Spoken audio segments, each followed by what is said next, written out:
It's like when you go to Disneyland, you can't break Snow White's character because Snow White has to be Snow White no matter what. People didn't care about what happened to me or what I was dealing with when they came there for dinner. My job was to make sure they had a great experience and they left talking about it. Hey, what's going on, all you Keep the Changers? Thank you so much for joining me again. Today, I've got a really cool dude, a guy that I've seen in his marketing and I've seen him on stage. We and I met each other a few years ago on stage, and we've really admired each other. But I have to tell you, I haven't had an opportunity to just deep dive with him. So I'm very selfishly saying to you on this show that I picked him because I want to get to know him. And I'm sure you're going to really enjoy that too, because he's got a great message, as I can see from a distance. And I'm, again, looking forward to hearing all about Anthony Alagona. Anthony, get it? You're not a Red Sox fan. You're absolutely a Yankee fan. He's representing if you're watching on YouTube right now. Anthony, thanks so much for being on Keep the Change, man. I appreciate you. Hey, Bart, thanks for having me, brother. I'm a big fan of you too. I watch you on social media. I see all your marketing, and when I saw you on stage, you kind of blew me away. So I've been a big fan since I met you. I was telling you a little bit ago, I had an opportunity to interview Chris Robinson, who is the executive vice president of Maxwell Leadership, just like within 24 hours. And he and I were talking about our businesses. And he was talking about, he's coming up with a new book, and he was talking about social media. Yeah. And he said, social media is great, but he said, it's really about relationship. And he said, if you and I don't get that, I mean, that's what his strength is. That's what mine is. That's what yours is. And if we're thinking we're going to build a business just by social media, we're drinking something in our coffee, right? Absolutely. So the relationship is everything. But let me hear about you, man. Let me hear what makes you tick. Let me hear about what makes you passionate. Tell us your story, if you would, Anthony. Hear about my story? Okay. Well, I've been in automotive since the end of 2011. Before automotive, I was 20 years in hospitality. Growing up, my parents owned a gas station and a convenience store growing up. And the only way to get out of working for them was to try to go find another job, because I tell people when you work for your parents, it's like working for the mafia. They either have to sell or you have to die, one of the two. Thank God they sold their business. Yeah. But I got into hospitality. I did it for about 20 years, and I worked in all types of places and, hotels and pubs and upscale martini bars, you name it. I worked at it and I loved it. Except that it swallowed me up. All the bad habits that come along with the hospitality industry, I was really good at doing. I had a good time making bad decisions for a while. Wow. About 2007, I was just hitting my rock bottom. I was abusing drugs and alcohol in the restaurant business and stopped paying my bills. And the next thing you know, I found myself in a repossessed car and no apartment, homeless, living in hotels and motels up and down the strip. Did that for about 7 or 8 months. And I remember going back to my parents' house for Christmas. And for Christmas, the whole family was there. And, most of them knew my situation. My mom was sliding me money on the side to keep me afloat. And that day I got a Christmas present from my mom and my sister. And they gave me a stick off the tree in the backyard with a bandana with shaving cream and toiletries and toothpaste. And they made me a hobo stick. And they gave it to me in front of my whole family. And I think that day I hated them, but looking back at it, it was the day that changed my life, because I told myself I would never go back there until I got myself back on my feet. Doing that, I got myself back in the restaurant business. I was like 34 years old. I was going back into bartending at a hotel. And I wasn't too proud of the fact that I was going back to be a bartender at 33, 34 years old. I was like, I'm going to work in a hotel. I got to wear a tuxedo. I don't really want to do this. Where am I going with myself? And I just met my wife, who I'm married to today. And she had no clue about the bottom I was, just coming out of. Ended up being a really good job I took. I made really good money. I was working in a really wealthy hotel and I ended up making a lot of cash. Fast forward a little bit, I run into a friend of mine in 2011, and he says, Anthony, you've always been good, in sales and talking to people. He's like, why don't you come do what I do, or at least take a look what I do? And at the time, I didn't have a driver's license. It was suspended for being a knucklehead. And I was living on the Jersey Shore in New Jersey, and the office was in Philadelphia, Pennsylvania. So I went out to the office and I took a look at what they did, and I was like, I want to try it. And he said, listen, I can't give you a lot of money. I can give you about $10 an hour, because I don't know if you're going to even like it or even stick it out, and you don't even know how you're going to get here. And I said, all right, I can respect that. So I went home and I thought about it for a couple of days, and I told him I was going to take the job. And my girlfriend, who's my wife now, she said, "How are you going to get there?" And I literally rented a car from Enterprise for $730 a month with a suspended license and drove back and forth for a year to go teach myself a new trade. Yeah. And I worked for the company for about a year. And then we had a little bit of a misunderstanding, and I decided to depart the company. I went back into the hospitality industry and created some pretty good momentum with a couple of projects I worked on. But more importantly, about a year later, after I jumped out, I got a call back saying, "Anthony, I would like you to come back to the company." And to be honest with you, I didn't want to leave in the first place. There was just a little bit of too much pride and ego going on both sides. And I told myself, if I'm going to go back, I'm not going to quit again. And I'm going to make a name for myself regardless of what happens. So that's what I did. I went back to work, and I started making a name for myself in the automotive industry. I started traveling to my client, to his clients' dealerships, training them on site, and jumped on a plane probably once or twice a week for about 2 years straight. And it was just nonstop. And what I was doing is I was building experience, figuring out what was right in the industry, what was wrong, how to interact with people. And I was really able to build myself a brand under his brand or their brand. So 2015, I decided to jump out and do my own thing. And at the same time, I made the post that I was leaving, and I did it on purpose because I knew what I was going to experience. I also put a post out on social media saying I was going to give myself a physical fitness challenge for 90 days. And part of the physical fitness challenge is that I was going to work out every day, and I was going to run every single day for 90 days. And I was going to run further every day than I did the day before. And the only reason I put this challenge out is because I knew I was going to experience failure at a level I've never experienced before for a long time. And I told myself, if at the end of 90 days, things don't work out, at least I'm going to be really physically fit. Because the moment I quit and I put the post out there, my former employer decided to attack me and say I was a fraud in the industry on social media. Wow. And that happened for probably about a year straight, nonstop. They also sent me a lawsuit in the mail, which is hanging above my desk, for a non-compete that I had signed. So I got that. And then I also got connected into an email, only because my mother received the email for some reason. But there was an email going out to 20,000 dealers saying, "Don't work with Anthony Alagona. He's a fraud." So I told myself, "Anthony, you're going to experience things you've never experienced before. And if at the end that you get pushed out of the industry, at least at the very end, I'm focusing on something I can control, and I'll be in really good shape by the time I get married." Right? So that's what I told myself. And I said, when I left, I said, "You don't need every dealership, Anthony.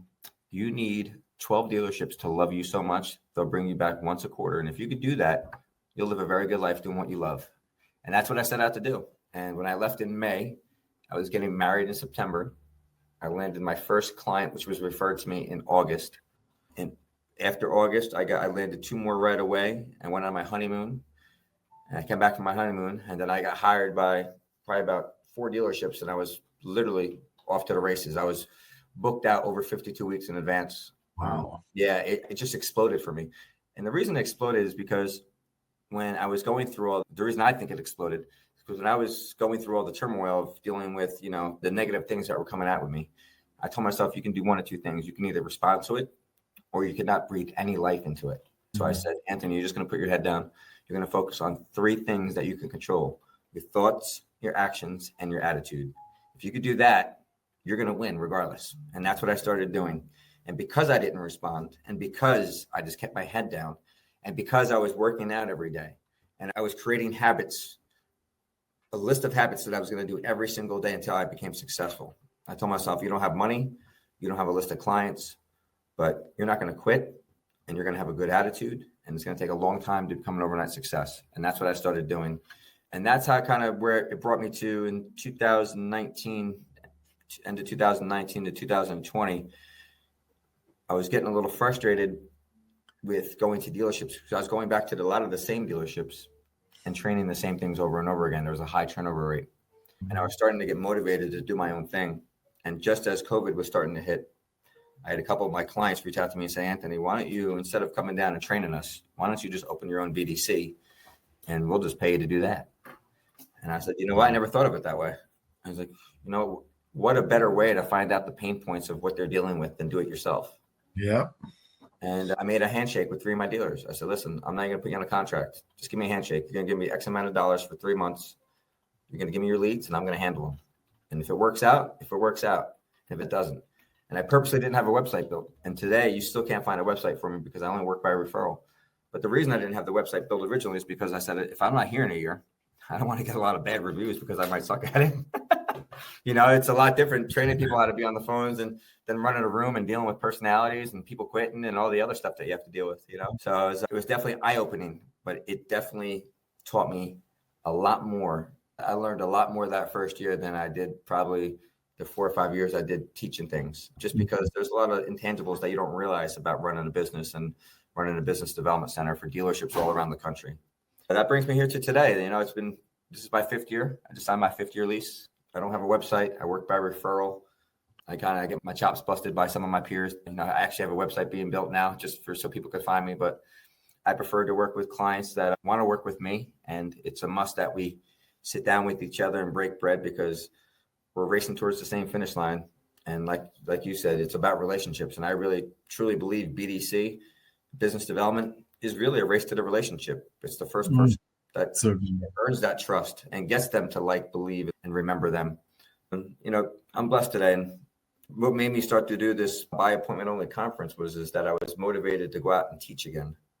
I said, I miss the road, except I don't miss traveling too much because I'm a new father. I have a 5-year-old and a 7-year-old, and I like staying home.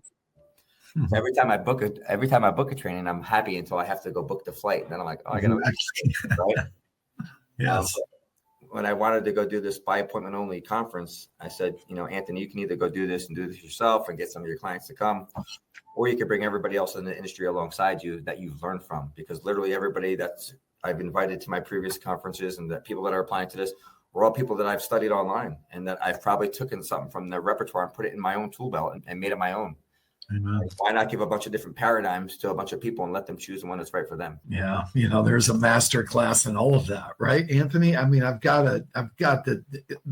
my favorite, you're a lot younger than I am, but I found this the other day and I thought this was so good. And I posted it on the socials, but I'm going to find it here as I awkwardly look for it during my podcast.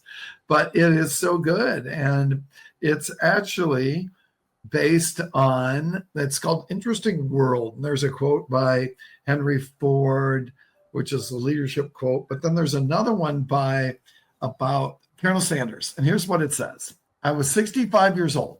I had $105 and a chicken recipe, and no one believed in me.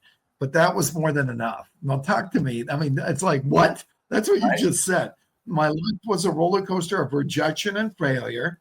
I lost jobs, failed in business, got turned away by the military, and never even finished school. By the time I was 65, you're like 20 years younger than that, but I was living off a small government pension. But I had something, a fried chicken recipe that I had perfected in an old gas station.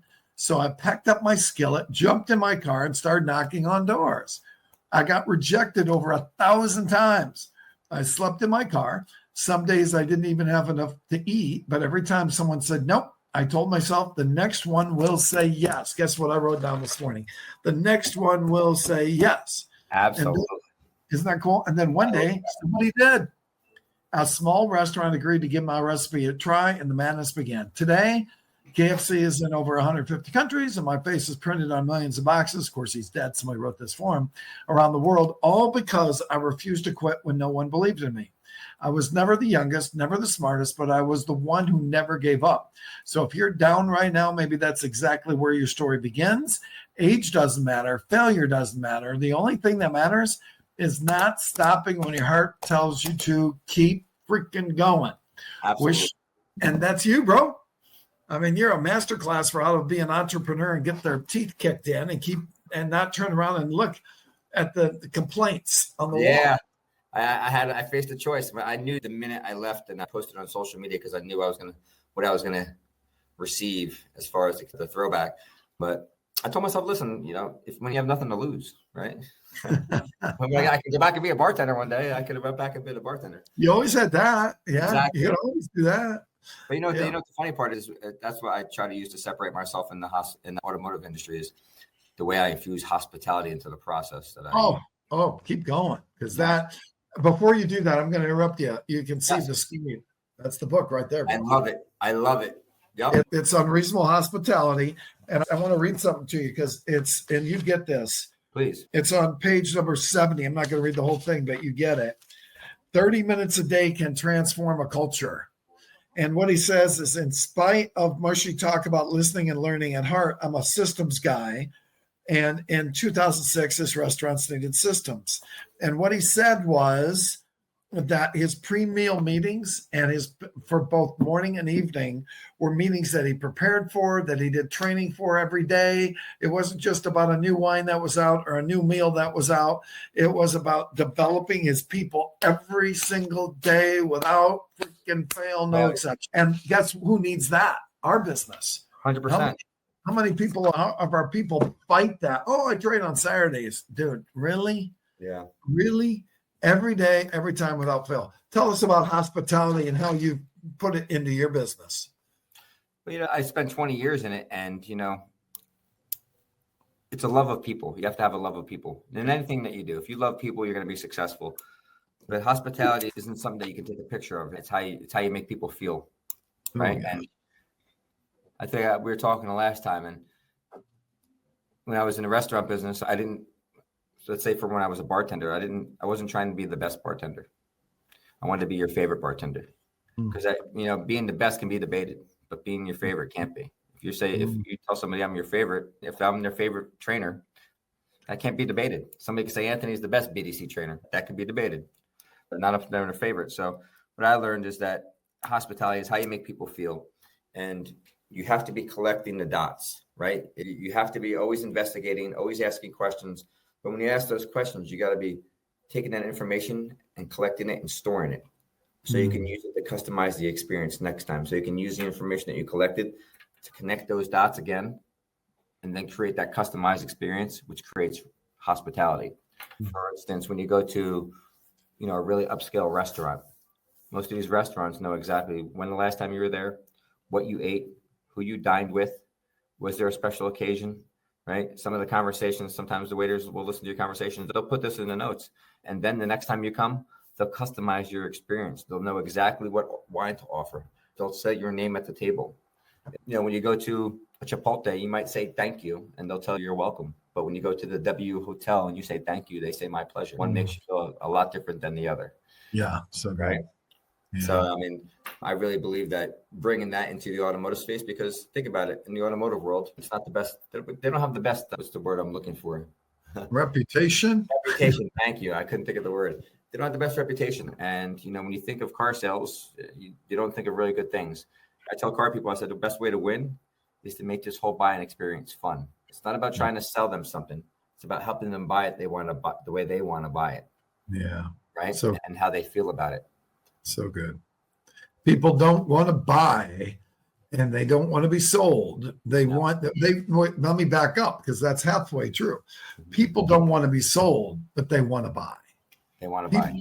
People buy emotionally, but they make the decision logically. Absolutely. Right? Absolutely. That's so good. You know what? I have a friend of mine. His name is Joel Manby, and he wrote a book called Love Works. Now, Joel used to be the CEO. He's a friend of the show. He used to be a CEO at Saab. He was with Saturn, and he was the CEO of HFE, which is Hershend Family Entertainment. Yeah. That includes Dollywood. That includes, I think, SeaWorld's part of that, but he was the CEO of SeaWorld. Great guy. Just a sweet guy. And he talked about what he did, Anthony, is he took his book is about 1 Corinthians 13, the love chapter, which I've been officiant of 2 of my kids' weddings. And of course, I use that because it was easy for them to understand. But in the love chapter, what's it say? Love is patient, love is kind, love does not boast, all of that. So he took that content and put it into a business book. Nice. And he said, it doesn't mean you have to be weak. It just means that you can be very firm and be great communicator, and you can hold people accountable. That can be kindness. Absolutely. And I just love that we're rebranding, and you're rebranding. And I like to think I am too, the way that training's done in dealerships. I want people to feel loved when I train them. I want to serve them in the way they need to be served. And my world's a little different than yours. I train in sales and all over, but I also train in leadership Yep. And what I know is a lot of times people come up with me with stories like you have, and they'll say, hey, man, I want to talk. Yeah. And I know from a power greater than myself that I've been put into these dealerships to help them walk through some of the stuff. I don't volunteer it. I don't look for it. No, I get but it. they know my story, and they said, I need help. Can I talk to you? That's amazing. And I can't tell you how many times people said, I really need help. My wife and I are struggling, or I need help. I can't stop drinking, or I need help. I'm not selling anything. You know, there could be so many things. Yes. So tell us specifically what it is in your lane that you do, that you just change behavior when you're in a dealership. Tell us about your lane and what you're doing that really lends impact to these people. Okay. So I focus on business development. So I go into dealerships and I build their BDCs if they have them. I train their people. I offer an outsource to where if they don't have a BDC, that we can do that for them. But when I go into a dealership, the first thing that's really important to me is that I need to meet the management staff and the staff itself, because I need to break bread with you. And when I go in for the first day, I tell them the story that I just told you about my past. The reason I do that is because, you know, when you go into a dealership or anywhere, in any training setting, if you have a group of people, there's only so many light bulbs that are going to go on. Yeah. And you only have a certain amount of time to capture their attention. And I know that I'm not going to capture everybody's attention. So what I do is I go in there, I tell them my story. I let them know that I'm just a regular person, just like them, probably with a little bit more problems, but I have a really good attitude, and I'm a really hard worker. Mm-hmm. Then I make them tell me about themselves. I want to know about them. I get to know them as a person. Then as I start my training, I read body language with the science of communication. I'm reading body language. I know which people are engaged and which people are kind of just going along with it. But I really attach myself to the people that the light bulbs are on to. And the reason I do that is because, you know, when you get hired, people want results. And when they're paying that invoice at the end of the month, they're going to look for the results or the lack of results. And I can go in there and I can show them how everything works. But the minute I leave, it's dependent on them and their management staff to take everything I taught them and to apply it. And that's the hardest thing, right? Because information without application is just information. But like Joe Callis says, information and application is transformation. And that's right. And that's the biggest part, is making sure that they're able to apply it. So when I go on site, I say, hey, listen, everything I'm going to teach you, I've learned through the past 12 years I've been doing this. I've been all over the country in thousands of dealerships. I've learned what works and what doesn't work. I'm going to give you all the best practices, and I'm going to be here to guide you and push you through. But just like a personal trainer, if I give you a meal plan and a workout plan and you don't use both, you're going to stay out of shape. And it enables me to connect with them. And when I connect with them as a friend, I can hold them more accountable to master my process. Yeah. Right. And then what I do is I really you'll see that coming up, my next coming conference, I'm going to have a gentleman there by the name of Joshua Wright. He was somebody that was like a protege of mine. When I first met him, I met him at Team One Chevrolet in Michigan. Really small store, a small town, nice guy. We became really close friends. We started training. He really just picked up on everything I was doing, and then he just mastered it, and he started running with it. And he became a master BDC agent, got to BDC management, and then through some mutual connections was afforded a sales manager position, and has since then just taken off and has doing great things in the industry. And what happens is once I started seeing him get results, I started bringing him to the conferences. I brought him to Jim Ziegler's Internet Battle Plans with me. I put him on stage to present him for two reasons. One was greedy. Here's somebody that followed my process, but also to introduce him to the rest of the industry, to give him opportunities for saying, here, you've mastered this. Now I want to expose you so opportunities come to you. So it was a win-win for us. And to see where he is today is kind of what makes me tick. I want to be the person that implements change somewhere in that dealership, and it's just one person at a time. Yeah, that's so true. It really is. You know, Eustace Wilpington was the founder of Happicar. I don't know if you ever heard that name before. Yeah. But Happicar was the largest automobile sales training company in the world. And Eustace was the consummate entrepreneur from Philly. He was the guy like you that knocked on doors, like Colonel Sanders knocked on doors. And he had a philosophy that when you're training, he had a lot of fantastic philosophies, but one of them was when you're training, you're there for one person. Yeah. I have to tell you, Anthony, I struggle with that because I wanted to get them all, right? Hard. And I want to save them all, right? My wife and I are ministry leaders at a Celebrate Recovery. I want to save every single one of those folks. It's not the way it is, man. No. Some people make the decision, and it's always about that, right? Admit, make a decision. Admit, make a decision. Some people admit they have a problem, but can't do anything about it, nor they can, but they don't want to. Absolutely. And when you get those people that say, I'm in, and anything you tell me, I'm going to walk in, that is a rare, unique beast. And that is something to be treasured and shown off. So Yeah. I admire that you're doing that. One of the things you said, man, that I heard it a couple days ago when we were talking, and I heard it today. I want to be their favorite. Yeah. And I'm going to say, no, man, I want to be their favorite. Right. You be your favorite in my lane. I'll be their favorite in my lane. Absolutely. I think that's what I meant to say. You be their favorite in your lane. I'll be You'll be their favorite in yours. Absolutely. I agree with that. There's nothing wrong with that. Sharon's Karen, my friend. Exactly. But that's it. There's so much abundance, so there's a lot of room for favorites in the world. So let's be real about that. But I think that's just a great philosophy. And I think that for me, man, I want to influence 10,000 people in the next 5 years. Good for you. Right. And I heard that, I think, from Pete Vargas when I was setting these number goals. Pete, he's been on stage with Maxwell. He's got a company that's called 10X Stages. Obviously, he's got a partnership with Cardone. But Pete would talk about, it's not for me to see how much money I can make. It's for me to know how many people I can influence over the next.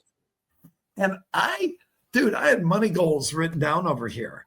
And I was pulled by, I love Jesus. Yeah, so I was pulled by Jesus to say, no, I want to influence the people. A lot of stuff that I'm going to put you out and do, you aren't getting paid for. Absolutely. But trust me, I'll take care of you.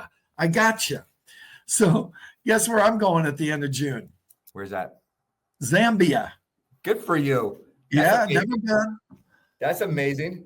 Takes half of a day to get there, I think. But good for you. You know what we're going to talk about? What's that? Leadership. And we're going to talk about 3 things, man, because I just decided how to take action. But the 3 things are, number 1, admit. Because as humans, you and I can't get anything. They can't admit. Until they admit to you they need help, they'll never do it, right? So admit. Until you admitted that, man, this drinking ain't working for me, you never were able to get to the other side of it. Number 2, hey, man, it's ABC. Wow, I never even thought about that before. B, believe. Until we can believe in something or believe in doing it on our own, you can't believe. You'll fall for anything if you don't believe in something, right? For me, it's the Lord. And 3, commitment, consistency. And there's a D too. Make the darn decision. Yeah. So admit, believe, commit. Decide. And that's why I'm going to talk to these fellows, because there's a lot of addiction in Africa. There is. And if I can get one, darn it. It's a win. It's a win. I want the room, man, but one. So when you decided, because it was such a transition for you, you went from hospitality, which I don't think anybody in the room gets what a resume that is. Right? I mean, I have family that are my kids, frankly, and one of them that has a couple of restaurants. I see his work ethic. I see who he is as a leader. I see, talk about having to know margins, know all that. And I see him as being an incredible businessman.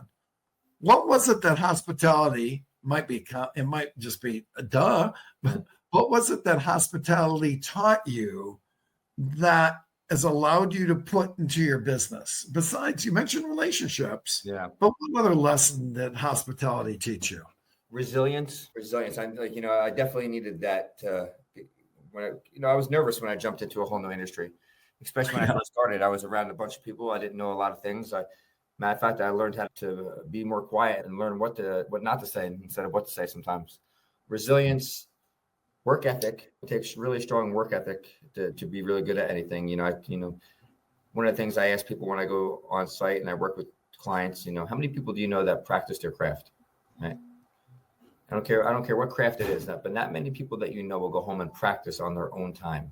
I was in the hospitality industry. I used to practice, I'll never forget. I broke my elbow. Wow, I was actually only 24. I broke my elbow at 24. 1998. The only reason I remember this is because I worked at Outback Steakhouse. And I broke my elbow from playing flag football, and I couldn't work, and I had to go work back at my parents' gas station and convenience store. And I was full length cast from top of my shoulder down to my fingernails. And I remember being pretty miserable. And then when I got out of the cast, I decided not to go back to Outback because my girlfriend at the time had a girlfriend that was leaving a restaurant in New Jersey called Bonacera. It's an Italian restaurant, Bonacera. Look it up. It's one of the busiest restaurants till this day. Actually taught me everything I needed to know about sales. I'll never forget walking into the restaurant because of the decor, the ambiance in there. It was busy. I looked at the menu prices. They were outrageous. I looked at the wine list. It was outrageous. I never heard of half of these wines. And I remember being mesmerized by the restaurant. And I worked there. And I'll never forget working there because the owner, who works in the front of the house now as like the maitre d' and stuff, was a chef at the time. And there'd be times we closed at the end of the night and we'd walk out and he'd have people walking in. He'd turn back around and he'd turn the lights on and he'd cook. And he said, Anthony, you're going to wait at the table and I'll cook. The guy literally, there was no closing time. One of the only restaurants in the town that I'm in that says yes to any menu change, even on a Saturday night, because he believes in the word yes. And I'll never forget mastering the menu. I mastered both the meal menu and the wine menu. I took one bottle of wine a night. I memorized the story on the back of it. I made it my feature. And then I memorized the entire menu. And it was like 4 pages long. And what I used to do is I used to go up to a table and say, listen, can I customize your experience tonight? And they're like, what do you mean? I'm like, I've been here forever. We like to say yes. And I want to make you something that you love. And I want to make it special. So I don't want it to be off the menu. And I used to take their menus out of their hands. And I asked them what they liked. And literally, once they told me what they liked, I would just make suggestions of things that were on the menu without them knowing. And when that happened, and I became like the top sales guy of the restaurant, I started making crazy money. And that's when I knew that I found something that had me passionate, because even I had the whereabouts to understand on a Friday and Saturday night when we're slammed and I'm making more money than I can count at the time. And the owner and the managers would want you to get your tables up fast, right? So you can try to turn them so you can get more sales. And I used to go up to my table and I used to tell them, hey, listen, guys, sit as long as you like. I know it's really busy. Don't feel like you're rushed. And that would make them feel comfortable right off the bat. But halfway through the meal, I'd say, hey, guys, you guys enjoying yourself? And they said, yes. I said, listen, you guys look like you're professionals. Do yourself a favor. Instead of coming here on a Saturday night, come enjoy dinner with me on a Monday or a Tuesday night. And the reason I'm telling you that is because Monday nights are when all the restaurant professionals go out and when all the best service happens, because the chef says yes to everything and we can really cater to you. And I learned to take my Friday and Saturday night crowd and bring it to my Monday and Tuesday. And I would have a Monday and Tuesday night that was like a Saturday because my section was full, and I'd still be busy the rest of the week. So I knew I was an entrepreneur once I got to that restaurant. Yes. Wow. It's so good. So there's so many messages there. Yes. And can you imagine? I love that. Yes. Mm-hmm. Jim Carrey's movie, Yes Man, was one of my favorites. Right? Yeah, I love that movie. So here's what I heard. Can I customize your experience while you're here? Can you imagine? Welcome to Billy Bob's Motors. My name's Bart, and you are? Great. Be glad to help you. What are you hoping to accomplish today? Great. Can I customize your experience while you're here? Yeah. Ooh, what a great question to ask in automotive, where you can just say, follow me. Let's sit down. Tell me a little bit what you're working, what's important to you, and we'll make this really easy for you based on how you want to customize it. Absolutely. Right? That's so. What? I said, just the wording alone, it's how you place your words, right? And how you make people feel. Yes, how you make them feel, Anthony. And one thing about you, man, I think everybody who knows you, you got this gift, bro. You do. You have a gift of making people feel really good. And then you got that smile. When you smile, it just lights it up, man. For my kids, I get it for my kids. Yeah. Well, let's talk about a couple things before we wrap here. Yeah. Who's a mentor for you, or a couple of them that really had the most impact on who you are as a man? As a leader. Okay. My stepfather. My stepfather was the guy that raised me. My father's alive. My stepfather's not. My stepfather played a major part. At the end, we didn't really see eye to eye, but he really shaped me as far as work ethic. I'll never forget working at his gas station. I used to beg. He used to own a bunch of Exxons, and I used to beg when I was like 10 years old to go work for him. And he finally brought me to the gas station. He's like, I'm gonna give you your first job. You want to come work? And I said, yes. And he said, all right, you're going to police the area. And I went to school. I'm like, I'm going to work tomorrow and I'm going to police the area. I was so excited. I got to the gas station the next day and he handed me a broom and a dustpan and I had to go pick up all the cigarette butts. But he taught me, he said, Anthony, and I never forget it because he used to get on some of the employees for not washing windows. Like washing windows when you get your car gas pumped was a big thing to him. Yeah. And he said, Anthony, I don't want you to ever miss a window. And I don't care if you do this or if you're a janitor. Just do it like you love it and smile and you'll be successful. So that's like probably the first person that was like the big influence. Chris Mariani, the guy that I told you about, the restaurant Bonacera, he's the name of the owner. He was very tough to work for, but he said, Anthony, when I give you this 4-table station, this is your 4-table restaurant. I pay for the lights. I pay for the food. I pay for the electric. I pay for the plates. It's your job to make sure your 4-table restaurant runs right. And you can make as much money as you want. And that's how I used to treat it. No matter what tables he gave me, it was my restaurant that night. And I made myself look different. We all had to wear tuxedos and we had tuxedo vests. I was the only guy that didn't wear a vest because I wanted to be different. Like I had to stand out from the rest, and I was there to cater to everybody. Like it was a show. It's like when you go to Disneyland, and you can't break Snow White's character because Snow White has to be Snow White no matter what. People didn't care about what happened to me or what I was dealing with when they came there for dinner. My job was to make sure they had a great experience and they left talking about it. And if they came back and asked for me, I knew I was going to make money. But I also knew this, Bart. I also knew that in order for me to make money, everybody was a $10 bill back to me back then. Because I told myself, if I can get people to spend $50 a head, I can get $10 a head as far as tips. And then I just needed so many people in my section to make a certain dollar amount. So on Saturday nights, I was looking for 70 people. And I was going to make 70 people spend $50 each and give me at least $10 for 20%. And that was minimum. So it was always a math equation in my head. Yeah, that's brilliant. And all those philosophies that you use now in your business that you can just hear. It's what an incredibly obvious transition from that to this now because you were so accomplished in it. So yeah, that's fantastic. Now I'm going to ask you our closing question for today. As a father of a 5 and a 7-year-old, what have your kids taught you about being a man and a leader? My kids taught me that money is not important. No, money's a tool. Money's a tool. And the way I give the analogy is that, think about this. If you have $1,000, Bart, and you go spend that $1,000 right after we get off this call, you can make $1,000 again, right? Sure. Name me one other possession that you have 1,000 of, that if you lost it, you can get 1,000 more. Well, not many, right? Not many, no. Not many. So money is replaceable. Money's just, there's the most money on planet Earth is now. And the ability to earn it is now. So I don't really stress about the money becoming super successful and a billionaire because I'll never get back this time with my kids. Yes. You know, and I don't ever want to miss that. But I also want to teach people on how, if you're successful and if you practice your craft every day and you live it, eat it, and breathe it, you will become successful at whatever it is you do. And money will never be an issue because your goal should not be to make much money. Your goal is just to buy back your time because we only have limited time. So I'm only trying to get my time back. Yeah, so good. I have recently had a moment where it was all family. And I've said this on the podcast recently, but it's worth repeating in that the reason I was an addict, Anthony, is because I was more focused on the future than the present. I wanted to get there. This was nice, but I wanted to get there. And that meant this much money, this. And this is what I wanted my business to be. That's why I told you with those 10,000 people, it changed the framing of everything. But what I learned, especially in this recent family reunion, is there's no more important place on the planet than now. And that when I have my clients do this too, man, write down 10 things we're grateful for today. And when I do that, I can't focus on tomorrow. It's got to be now. When? Now. What's important now? Now, no other way. When I focus on that in the moment, nothing else matters.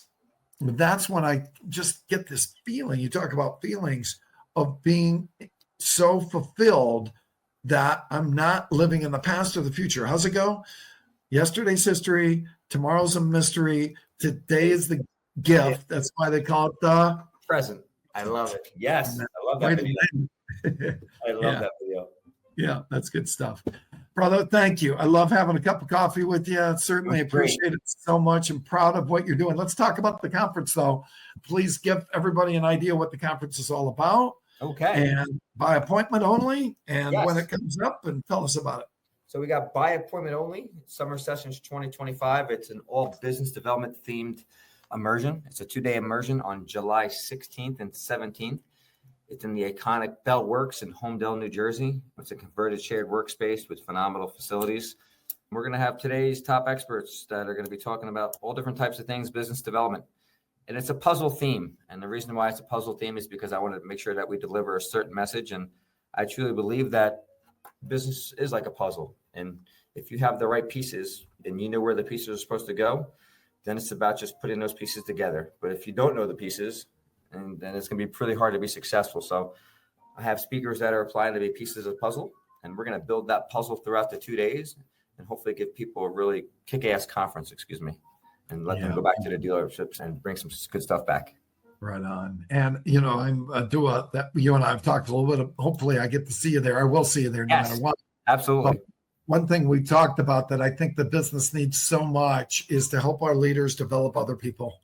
100%. Right. That's where you're so powerful, because you're a servant leader. And if we can get our people, our leaders to be what are now managers, to start thinking as leaders and think in terms of, how do I get my people developed to be the best they can be, to be as the person that you talked about that you're taking with you now to your conferences. Yeah. You developed him. What would happen if our leaders develop people like that? And we can. Yeah, absolutely. We can. And that's what I'm passionate about, because it's our responsibility. It really is. It really is. And, you know, people come in your life for 2 reasons, as a lesson and a blessing. So we got to try to be both, right? Amen. Is that spelled the same way in New Jersey? Yes, Lesson? absolutely. That's awesome. And I'm from Toledo, so I don't know how it's spelled, right? Toledo Public Schools. Hey, man, I am so happy for you. I'm excited to see you in July. I'm excited to just break bread with you and have a meal.